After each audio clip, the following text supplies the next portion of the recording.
ଦେଖନ୍ତୁ ଗତ 2-3 ବର୍ଷ ହେଲାଣି ଆମ ଫୁଟବଲର ଡେଭଲପମେଣ୍ଟ ପାଇଁ ମୟୂରଭଞ୍ଜ ଜିଲ୍ଲାରେ ଆମେ ବ୍ଲକ ଲେଭେଲର ଫୁଟବଲ ଟୁର୍ଣ୍ଣାମେଣ୍ଟ କରୁଛୁ ଗଭର୍ଣ୍ଣମେଣ୍ଟର ସହାୟତାରେ। ଆଉ ଲାଷ୍ଟ ଇୟର ମଧ୍ୟ ଆମେ ଗୋଟେ ଏସଡିସି ଫୁଟବଲ କପ୍ କରିଥିଲୁ ରାଇରଙ୍ଗପୁର ଠାରେ। ସେଠାରେ 26ଟି ଯାକ ବ୍ଲକ ଆମ ମୟୂରଭଞ୍ଜ ଜିଲ୍ଲାର ପାର୍ଟିସିପେଟ୍ କରିଥିଲେ। ସେଇ 26ଟି ଯାକ ବ୍ଲକରୁ ଆମେ ପିଲାମାନଙ୍କୁ ସବୁ ଗ୍ରୋନ୍ ଅପ୍ କରିଥିଲୁ ଏବଂ ସେଇଠୁ ଆମେ ପିଲାମାନଙ୍କୁ ବାହାର କରି ଡିଷ୍ଟ୍ରିକ୍ଟ ଟିମ୍ ମଧ୍ୟ କରିଥିଲୁ। ଏବଂ ସେଇଠି ଯେଉଁ ପିଲାମାନେ ମଧ୍ୟ ରହିଗଲେ ସେମାନଙ୍କୁ ପ୍ରତ୍ୟେକ ଦିନ କେମିତି ପ୍ରାକ୍ଟିସ୍ କରିବେ, ଅଭ୍ୟାସ କରିବେ, ଜିଲ୍ଲା ଟିମ୍ରେ ଖେଳିପାରିବେ, ତାର କେମିତି ତାଙ୍କର ଡେଭଲପମେଣ୍ଟ ହେବ ସେଥିପାଇଁ ମଧ୍ୟ ଆମେ ପ୍ରୟାସ କରୁ। ଦେଖନ୍ତୁ ବର୍ତ୍ତମାନ ନୂଆ ପିଢ଼ିର ଫୁଟବଲ ପ୍ଲେୟାର ମାନଙ୍କୁ ଆମେ ଆଗକୁ ଆଣିବା ପାଇଁ ଆମେ ଗତ ବର୍ଷ ମଧ୍ୟ ଗୋଟେ ସାମର କ୍ୟାମ୍ପ କରିଥିଲୁ ଗଭର୍ଣ୍ଣମେଣ୍ଟଙ୍କ ସହାୟତାରେ।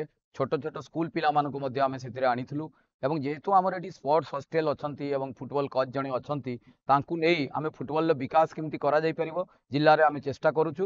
ଆଗାମୀ ଦିନରେ ପିଲାମାନେ କିଭଳି ଫୁଟବଲ ପ୍ରତି ଆଗ୍ରହ ପ୍ରକାଶ କରିବେ ସେଥିପାଇଁ ମଧ୍ୟ ଆମେ ପ୍ରୟାସ କରୁ। ଦେଖନ୍ତୁ ଜିଲ୍ଲାରେ ବର୍ତ୍ତମାନ ତ ଆମେ ଚେଷ୍ଟା କରୁଛୁ, ଯେଉଁ ପ୍ରୋବ୍ଲେମ ଗୁଡ଼ାକ ଆମେ ସମ୍ମୁଖୀନ କରୁଛୁ ଜିଲ୍ଲାରେ ବର୍ତ୍ତମାନ ଯେଉଁ ଆମର ଅଫିସିଆଲ ମ୍ୟାଚ୍ ହେଉଛି, ପିଲାମାନେ ଅଫିସିଆଲ ମ୍ୟାଚ୍ ଖେଳିବା ଅପେକ୍ଷା ଗାଁ ଗହଳିରେ ଯେଉଁ 20 ମିନିଟ୍ 15 ମିନିଟିଆ ମ୍ୟାଚ୍ ହେଉଛି ସେଇଗୁଡ଼ାରେ ବେଶୀ ଆଗ୍ରହ ପ୍ରକାଶ କରୁଛନ୍ତି, କାରଣ ସେଥିରେ ସେମାନଙ୍କୁ କିଛି ମନି ଆକାରରେ ପ୍ରାଇଜ ମନି ବହୁତ ମିଳିଯାଉଛି। ତେଣୁକରି ସେଇ ଖେଳ ଖେଳିବା ପାଇଁ ସେମାନେ ଆଗ୍ରହ ପ୍ରକାଶ କରୁଛନ୍ତି।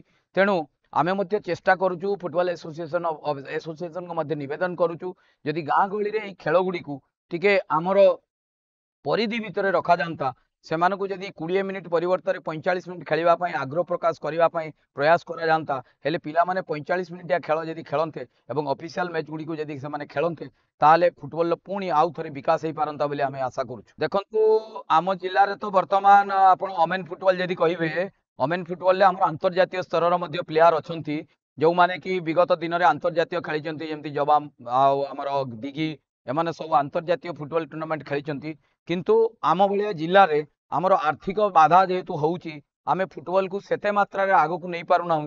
ସବୁ କ୍ଷେତ୍ରରେ ଯେହେତୁ ଯେଭଳି କ୍ରିକେଟରେ କିଛି ଆର୍ଥିକ ସହାୟତା ମିଳୁଛି ଆସୋସିଏସନ ମାନଙ୍କରୁ ଏବଂ ଏଇ ଖେଳରେ ଯଦି ସରକାରଙ୍କ ଦ୍ୱାରା ଆମେ ନିବେଦନ କରୁଛୁ, ଯଦି ଫୁଟବଲ ଗୋଟେ ଏକାଡେମୀ ମୟୂରଭଞ୍ଜରେ ହେଇପାରନ୍ତା, କାରଣ ମୟୂରଭଞ୍ଜ ହେଉଛି ଏକ ଫୁଟବଲର ଏନ୍ତୁଡ଼ିଶାଳ କହିଲେ ଅତ୍ୟୁକ୍ତି ହେବ ନାହିଁ। ଏଇଥିରୁ ହିଁ ବିଭିନ୍ନ ଜିଲ୍ଲାରେ ମୟୂରଭଞ୍ଜର ପିଲାମାନେ ସବୁ ଯାଇକି ଖେଳୁଛନ୍ତି। ବିଭିନ୍ନ ସ୍ପୋର୍ଟସ ହଷ୍ଟେଲରେ ବି ଆପଣମାନେ ଦେଖିବେ ମୟୂରଭଞ୍ଜର ପିଲାମାନେ ହିଁ ଅଛନ୍ତି। ତେଣୁ ମୟୂରଭଞ୍ଜର ଫୁଟବଲକୁ ବିକାଶ କରିବା ପାଇଁ ଯେଭଳି ସୁନ୍ଦରଗଡ଼ରେ ହକିକୁ ବିକାଶ କରାଯାଉଛି, ସେଇଭଳି ଯଦି ମୟୂରଭଞ୍ଜର ଫୁଟବଲକୁ ବିକାଶ କରିବା ପାଇଁ ସରକାରଙ୍କ ତରଫରୁ ଯଦି ଫୁଟବଲ ଏକାଡେମୀ କରାଯାଆନ୍ତା କିମ୍ବା ବିଭିନ୍ନ କର୍ପୋରେଟ ସେକ୍ଟରଙ୍କ ଦ୍ୱାରା ଯଦି ଏଠି କରାଯାଆନ୍ତା ଫୁଟବଲ ଏକାଡେମୀ, ତାହେଲେ ମୟୂରଭଞ୍ଜର ଫୁଟବଲ ଆଗାମୀ ଦିନରେ ଏଥିରୁ ମଧ୍ୟ ଜାତୀୟ ଓ ଆନ୍ତର୍ଜାତିକ ପ୍ଲେୟାର ନିଶ୍ଚିତ ଭାବରେ ବାହାରନ୍ତେ।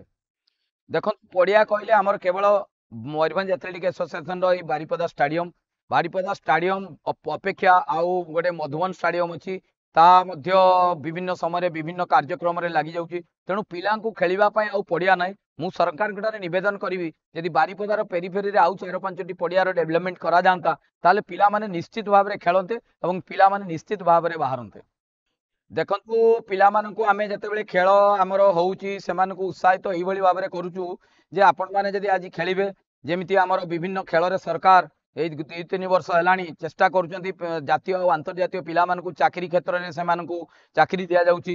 ତେଣୁ ସେଇଭଳି ପିଲାମାନଙ୍କୁ କୁହାହେଉଛି, ଯଦି ତମେମାନେ ଆସି ଏଇ ଅଫିସିଆଲ ମ୍ୟାଚ୍ ଖେଳିବ, ତାହେଲେ ନିଶ୍ଚିତ ଭାବରେ ତମର ଗୋଟେ ଜବ୍ ସିକ୍ୟୁର୍ଡ ହେବ ଏବଂ ତମେମାନେ ଆଜି ଖେଳିଲେ ଆମେ ତମମାନଙ୍କ ସମସ୍ତ ପ୍ରକାର ଯେଉଁ ଷ୍ଟାଡିୟମ ଦ୍ୱାରା ଯେତିକି ସହଯୋଗ ଦିଆଯିବା କଥା ଆମେ ଆପଣମାନଙ୍କୁ ସହଯୋଗ ଦେବୁ ଏବଂ ଗାର୍ଡିଆନ ମାନଙ୍କୁ ମଧ୍ୟ ଆମେ ଉତ୍ସାହିତ କରୁଛୁ। ଗତ ବର୍ଷ ଯେଉଁ ସାମାର କ୍ୟାମ୍ପ ଆମର ହେଇଥିଲା, ସେଥିରେ ଗାର୍ଡିଆନ ମାନଙ୍କୁ କୁହାହେଇଥିଲା, ପାଖାପାଖି 150 ପାଖାପାଖି ପିଲା, ଛୋଟ ଛୋଟ ପିଲା ପ୍ଲସ୍ ଛୋଟ ଛୋଟ ଝିଅମାନେ ମଧ୍ୟ ଆସିଥିଲେ ଆମ ପାଖରେ କୋଚିଂ ନେବା ପାଇଁ। ଧନ୍ୟବାଦ। ଜୟ ଜଗନ୍ନାଥ।